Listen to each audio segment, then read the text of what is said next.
bus, Bill of Rights. School bus, Bill of Rights.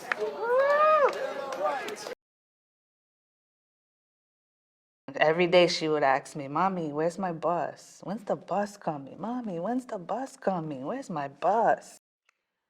Hi, I'm Sarah Catalanato. I started Parents to Improve School Transportation in the fall of 2010. Our son was having to ride a long distance, and it could have just been 45 minutes, but it was often going 2 hours and a half or 2 hours and 15 minutes, and he was 5 years old. So we decided it could not stand. It was unacceptable, and we learned what we could from other parents, from the school bus drivers union, and the educators, school staff, and we've been putting all of that together so that we can help others and also fight for long-term changes in the system of busing in New York. I'm Johnny Stevens, and I decided to work with my wife and the family, starting PIST. It first concerned out of Daya, my daughter, who was riding general school busing, who was only one driver, and it was about 40-something kids on the bus.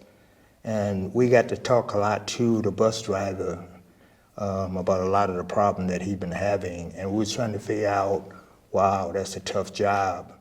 Well, the challenges that Esther has faced while busing are more so one of like the main thing this year was her being put in the wrong school bus, wrong school route, and wrong school for the first 2.5 weeks of the school year when it started in September, and before that in the summer. And OPT, cuando las familias llaman, no responden, se hacen querellas y hay más de 1 millón de querellas sin resolver ahora mismo en Nueva York. Las familias sufren. My daughter was born with a disability, which is called achondroplasia, and it's a form of dwarfism. And her disability makes it difficult for her to move around, access things that an average height person can access very easily. Now, what I found is that very few parents want to stick their neck out and complain because they have fought so long and hard to get their children into this school, and it's contingent upon the DOE agreeing to pay for it. People don't want to rock the boat. Transportation. It has been a tremendous issue throughout New York City and all the 5 boroughs in the last 30, 40 years in regards to how services are provided for students with disabilities or just students in general that need transportation to get to and from school. And this is something that is a mandated requirement for many of our children who don't live within the 5-mile radius of their school or their neighborhood. Well, working with the drivers, we first began to work with some of the Union 1181 Transit Union, and we began to invite them to meetings. One of the meetings we invited them to was one where OPT was at the bus, so they could actually see the parents' response to the question and have everybody in the same room. Okay, good. So my name is Thomas Frett, and I am the recording secretary for Local 1181 ATU here in New York. And how this came about, us partnering with Sarah on PIST, approximately maybe 12 years ago. She reached out to us. There were some concerns on the buses as far as special needs kids. So she reached out to the union. The union president reached out to the drivers, which I was driving back then. So I understood the cause, right? From their side of it, they're not getting paid enough. And then they're asked to double up the routes. So that's ultimately what happened. My son's school has a lower school and an upper school, and they put high school kids on his route and made the younger kids stop at the high school first. So his route went from 1.5 hours to 2 hours to 2.5 hours. One of my concerns with that, it was, I began to see a bigger picture of it, that it was actually a violation of their civil rights. I rode the school bus in Georgia in the 60s. So that began to actually like conjure up anger and fear, anxiety that I had from a lot of rough incident, like violent incident that actually took place. And I began to see Kwame having nightmares, and other people was telling us about their children having nightmares and changing. Kwame is on the spectrum. So necesitamos una ley que proteja los derechos de los autobuses, de los niños especiales. Este país tiene muchos recursos, hay mucho dinero, aunque digan que no, pero está mal repartido y los niños se están afectando. The School Bus Bill of Rights has gone through different evolution, but the main things that stay there are we need routes that get the kids to school on time. Minimize how many schools are on the same bus, minimize the age range that is on the same bus, because currently kindergarten through 12th grade is one age range, and there's the same expectation of how long they can tolerate being, the maximum ride. Those regulations are the same once you hit 5 years old, okay? The School Bus Bill of Rights will help this issue because there'll be an open line of communication, not only with the city, but with the state. And I believe once there's communication, everybody's involved. And the parts start moving and there'll be places like a puzzle. We'll be able to fulfill that puzzle together. If they were to pass the School Bus Bill of Rights, it would mean a lot, not just for me and my sister, but for every kid that's in District 75. Just because a child has a disability or their parent can't drive them to school or take them to school by themselves doesn't mean that should be used against them. Well, the School Bus Bill of Rights and how we would develop it, we want to take it to the voters to have it placed on the ballot that these issues and safeties and concerns and violations is actually, they should have some recourse of saying, addressing it.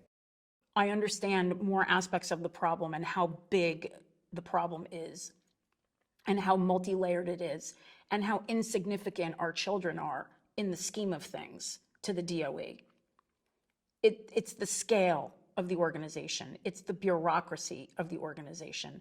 It is the lack of communication within the organization and the lack of transparency to the public that is keeping progress from happening. And the only way so far that the DOE has made any changes for anyone, anywhere, is if they've been shamed into it. Because we've threatened to go to the press, and we have. And they don't see it, they don't look at it unless we shout it. We really say, hey, this is what's going on and they need this. This is their right. And, if we're going to fight, you're going to have a big fight coming to you because we're going to make sure that these kids get what they need. Tenemos que educarnos, empoderar, para que se logre una reforma educativa, pero también una reforma para mejorar el transporte escolar. Porque el Departamento de Educación tiene mucho dinero, pero no está ayudando lo suficiente a los padres que sus hijos usan el transporte. Necesitamos... We will have to get tens of thousands of signatures, but again, in that process, we're building the support and we're building the momentum and the understanding that the students have a right to get to school. We need a little more unity, right? In all aspects of the word. I mean politicians, I mean parents, I mean drivers, monitors, even our mechanics are a big part of this, right? And I think we have to again, I'm going to repeat, we have to make this a career again. This way people get up in the morning and say, you know what, I want to go to work. I care for the children of New York City. I'm going to do the right thing. Hoy en día, la sociedad ve a nuestros niños especiales como un número y como un símbolo de dinero y no está viendo el sufrimiento que hay cuando ese niño va en la guagua, cuando no puede ir al baño, no puede comer, llega tarde a la escuela y no puede concentrarse para estudiar.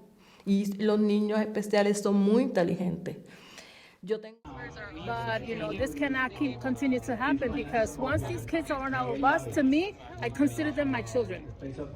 From the minute they get on to the minute they get off, they are my children, and I need to take care of them and be responsible for them. Leslie Ann loves her school. When she walks into her school, everybody knows Leslie Ann. Everyone says, "Hi, Leslie Ann. Hi, Leslie Ann." And she just brightens up. The school brightens up, and she brightens up. She loves her class. She loves her friends. She loves her teachers, and she loves learning. She needs it. She's like an underdog basically, and I root for her, and I advocate for her, and her friends, and have her just challenge her to be a better person, and just to be more successful, and not have any doubts about her abilities and so on, and not to having a disability being used against her. I mean, when you drive these children, they take a special part in your heart. They become family. By them becoming family, you get to meet parents, you get to meet aunts and uncles. And it was great just to see that face in the morning. When you're the first face they see in the morning, kind of. And it was a pleasure when they say, "Hey, bus driver, how was your night last night?" Or "Did you watch the game last night?" It was just gratifying, when they come to you, and when a parent wishes you a good weekend, can't wait for Monday to come. Like it was touching. And the support he gets at his school is vital to our family. When he can't get to school, he falls apart, and our family falls apart.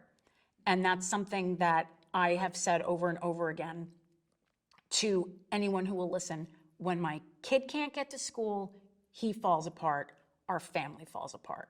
Ejercer tu derecho. No, todos somos iguales, todos somos humanos, todos tenemos las mismas necesidades, pero nuestros niños son importantes, son especiales. Yo no solamente soy líder de PIST y ayudar a otra familia. Yo soy una persona impedida. Yo soy parcial sorda. Y yo estoy ayudando a mis hijos y ayudando a otra familia. So entiendo el dolor que pasan todas estas familias y estos niños. ¿Sabes lo que es? It reflects all the inequalities of the system, but it's a health, education, labor, civil rights, and public health. So it just connects with everything human, and children's rights that are declared by the United Nations and so on are all wrapped up into, can they get their access to school reliably, safely, and ideally with renewable. Political figures, and some of the political figures are running for offices and so forth. And we're saying to them that this is a community labor issue. We welcome your support, but if we're going forward, if we get 10,000 signatures, we made a statement.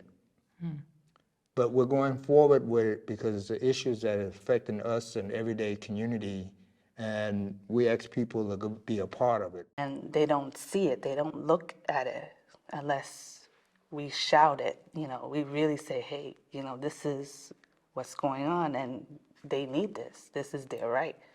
And, if we're going to fight, you're going to have a big fight coming to you, because we're going to make sure that these kids get what they need. School bus, Bill of Rights. School bus, Bill of Rights.